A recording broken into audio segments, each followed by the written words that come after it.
युवावस्था का जो हमारा चैलेंज आज समाज में दिखाई पड़ रहा है, उस चैलेंज को देखते हुए एक बहुत विचारणीय विषय मेरे मस्तिष्क में आता है। वह है युवाओं को अपने कार्यों से संतुष्ट न होने की, अर्थात संतोष न करने की, उपलब्धियों पर संतोष प्राप्त न करने की जो परिस्थिति हमारे सामने आ रही है, उसको देखकर लगता है कि ये दौड़, ये गतिशीलता हमें किस मुकाम तक ले जा रही है। हमारे युवा साथी जो कुछ भी प्राप्त करते हैं उससे आगे बढ़ने की इच्छा होती है, आवश्यक है, क्योंकि यदि ये इच्छा न हो तो हम आगे न बढ़े। धर्मशास्त्रों में, प्राचीन ग्रंथों में इस बात को अनेक स्थानों पर कहा गया कि जीवन में जहाँ एक और संतोष करना आवश्यक है, वहीं असंतोष रहना भी आवश्यक है। असंतोष किसमें?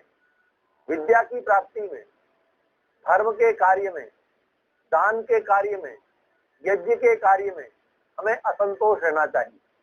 मैंने जितनी विद्या प्राप्त कर ली है, संतुष्ट होकर न बैठ जाऊं कि अब इससे आगे कुछ नहीं पढ़ना, कुछ भी चिंतन नहीं करना। यहाँ संतोष दुर्गुण है। उसी प्रकार से जो हम सेवा के कार्य करते हैं, परोपकार के कार्य करते हैं, उनमें भी संतुष्ट हो जाना दुर्गुण के अंतर्गत आता है। इसी प्रकार हम जब आत्मिक उन्नति की बात करते हैं, सहनशीलता को बढ़ाने की बात करते हैं, संतुष्ट न हो जाए इतना सहनशील में हो गया हूँ, आगे आवश्यक नहीं है। साथ साथ संतोष करने की आवश्यकता किस क्षेत्र में है? हम जो कुछ भौतिक ऐश्वर्य प्राप्त कर रहे हैं, विश्व के दार्शनिकों में जिनका नाम बड़े सम्मान के साथ दिया जाता है, ऐसे दार्शनिक शोपेनहावर ने एक वाक्य लिखा और ये लिखा, यदि मुझे कोई संसार की समस्त संपत्तियों के साथ विकल्प के रूप में संतोष को रखे तो मैं संतोष को स्वीकार करूंगा और सारी संपत्तियों को छोड़ दूंगा। संतोष एक संपत्ति है। शोपेनहावर का ये वाक्य, उनका ये कथन प्रत्येक युवा को विचार पूर्वक स्वीकार करना चाहिए कि हम भौतिक पदार्थों को प्राप्त करके संतुष्ट नहीं होते। आपने संतोष की परीक्षा किस प्रकार करें? आप सोचिए, जब हम बाल्यावस्था में थे तो एक छोटे से खाने का पदार्थ जैसे ही प्राप्त होता था, कोई चॉकलेट प्राप्त होती थी, हमारे संतोष का अर्थात प्रसन्न होने का ठिकाना नहीं रहता था। हम संतुष्ट हो जाते थे। माँ ने कोई नया वस्त्र ला करके दिया, हमारे संतोष की अच्छी स्थिति होती थी, हम संतुष्ट हो जाते थे। एक व्यक्ति ने बहुत सुंदर वाक्य लिखा। वो कहता है कि मैं एक बड़े सेठ के यहाँ ड्राइवर की नौकरी करता था। ड्राइवरी करते करते मैं उसे देखता था नौकरी करते हुए। वो व्यक्ति, मेरा मालिक, दिन रात भाग दौड़ करते हुए धन कमा रहा है और अधिक धन उसने कमाया और धन कमाते कमाते ही कब उसका शरीर क्षीणता को प्राप्त हो गया, रोगग्रस्त हो गया, तनावग्रस्त हो गया, डिप्रेशन में आ गया और एक दिन उसकी मृत्यु हो गई। तो उसकी पत्नी ने मुझे विवाह का प्रस्ताव दिया। तो ड्राइवर कहता है कि मुझे लगा कि आज तक मैं इसकी नौकरी करता था, लेकिन नहीं, सच्चाई तो यह है कि वो व्यक्ति मेरी नौकरी करता था, सब कुछ कमा करके मेरे लिए गया है। ये जो संसार की दौड़ आज हमें देखने को मिल रही है, ये दौड़ हमारे शरीर को रोगग्रस्त बनाती है, हमारे मन को अनिच्छा तक अर्थात असंतोष के गर्त में ले जाती है। ये दौड़ बेईमानी नहीं है, करनी चाहिए, परंतु किस सीमा में रहनी चाहिए, ये बहुत विचारणीय विषय है। संतोष का स्थान अध्यात्म में बहुत महत्वपूर्ण है। महर्षि पतंजलि ने तो एक सूत्र लिख दिया, संतोषात् अनुत्तमः सुख लाभः, अर्थात ऐसा केवल उत्तम नहीं, उत्तम से भी सर्वोत्तम सुख लाभ यदि किसी को होता है तो वो संतोष करने से होता है, सांसारिक पदार्थों के प्राप्त करने में संतोष करने से होता है।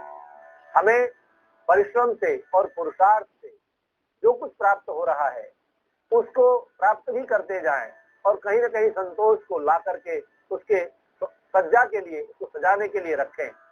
हमारी प्राप्त वस्तुएं संतोष के माध्यम से सज्जित होती हैं, क्योंकि उनमें संतोष का जो सज्जा का स्वरूप अलंकार के रूप में बैठता है, हमारे जीवन को आनंद देता है। बंधुओं, हम आनंद से वंचित इसलिए हैं क्योंकि हमारी इच्छा और वासना, इन दोनों के बीच के भेद को हमने नहीं जाना।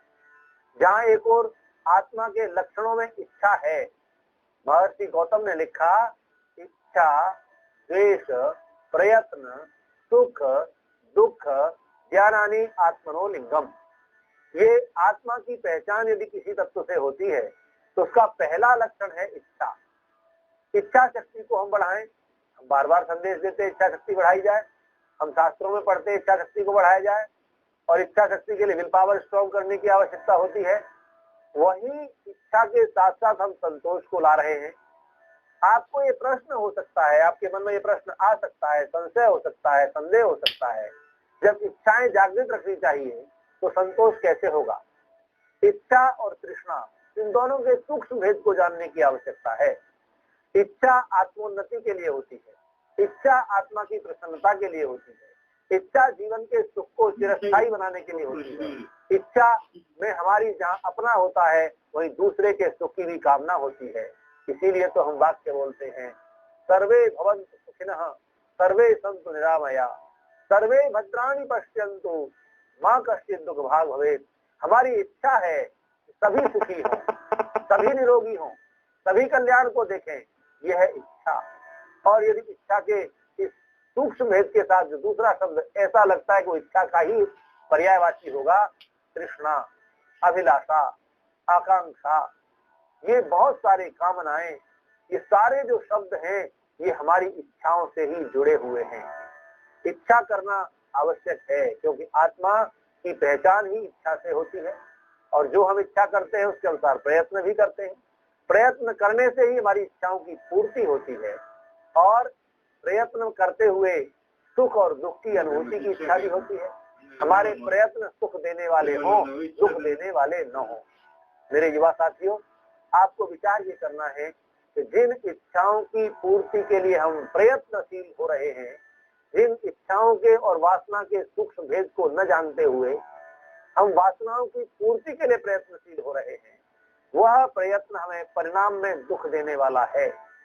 ये जो युवावस्था में सूक्ष्म भेद को न जानने का परिणाम है कि वह निरंतर प्रयत्न करने के बाद भी व्यक्ति दुखी दिखाई देता है, तनावग्रस्त दिखाई देता है।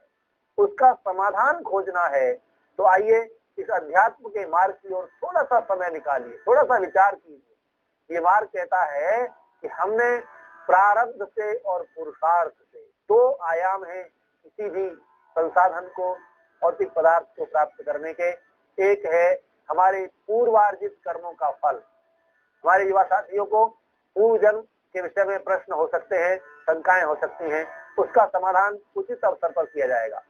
परंतु ये निश्चित है क्योंकि जब हम समाज में जन्म लेते हुए लोगों को देखते हैं, एक बहुत धनवान परिवार में जन्म हो रहा है, एक अत्यंत निर्धन परिवार में जन्म हो रहा है, एक बहुत बुद्धिमान बालक बालिका उत्पन्न हो रहा है, एक बच्चे की बुद्धि बहुत प्रयास के बाद किसी बात को ग्रहण करती है। ये जो अंतर है ये स्पष्ट करते हैं कोई न कोई न्याय व्यवस्था ऐसी होगी जिसके कारण ये जन्म प्राप्त हुआ, जिसमें बुद्धि अधिक है, किसी में बुद्धि कम है, कोई धनवान परिवार में है, कोई निर्धन परिवार में है, कोई रोग शोक से ग्रस्त ही पैदा हो रहा है और कोई निरोगी काया से स्वस्थ बलवान पैदा हो रहा है।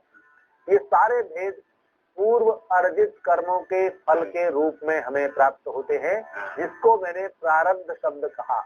प्रारब्ध का अर्थ है पहले से अर्जित जो कुछ बुद्धि, विद्या, बल, धन है वो भी हमें इस जन्म में प्राप्त होता है, और जो प्राप्त हो गया है उस अवस्था में पुरुषार्थ करके, पुरुषार्थ में वो क्षमता है कि एक सीमा तक प्रारब्ध को भी बदल दे। इसीलिए जब भाग्य और कर्म की बात युवाओं के सामने आती है तो मैं प्रत्येक युवा से कहता हूँ, तुम्हारे हाथों में वो क्षमता है, आपकी बुद्धि में वो कर्मशीलता और विचारशीलता है कि प्रारब्ध के अनेक ऐसे छोटे छोटे संस्कारों को आप पुरुषार्थ से दबा सकते हैं, परिवर्तित कर सकते हैं। हाँ, कोई बहुत बड़ा प्रारब्ध होगा जिसको हम समाप्त न कर पाए, जो बहुत प्रबल रूप से हमारे जीवन में फल देने वाला हो रहा हो सकता है हम उसमें परिवर्तन न कर पाए, लेकिन हमारी क्षमता है कि हम पुरुषार्थ के माध्यम से छोटे छोटे प्रारब्ध के संस्कारों को, वासनाओं को, हम कर्म फल को भी दबा सकते हैं, बदल सकते हैं। ये पुरुषार्थ की क्षमता युवाओं के अंदर है, और वो कब होगी? जब वो इच्छा और वासना के भेद को समझेंगे। हमारी इच्छाएं उत्तम कर्म करने के साथ साथ सुख को चिरस्थायी करने की होनी चाहिए। ये आत्मा आनंद के मार्ग पर निकला है, इसको सदैव प्रसन्न रहना है। इसलिए एक वाक्य में बोला करता हूँ, प्रसन्ने चित्ते परमात्मा दर्शनम, अगर आप किसी को अपने से बड़ा परमात्मा मानते हैं और उसके दर्शन की अभिलाषा भी है, तो उसके लिए पहला जो आयाम है, पहली जो आवश्यकता है, पहला जो सोपान है, पहला अति महत्वपूर्ण विषय है, वो है प्रसन्नता।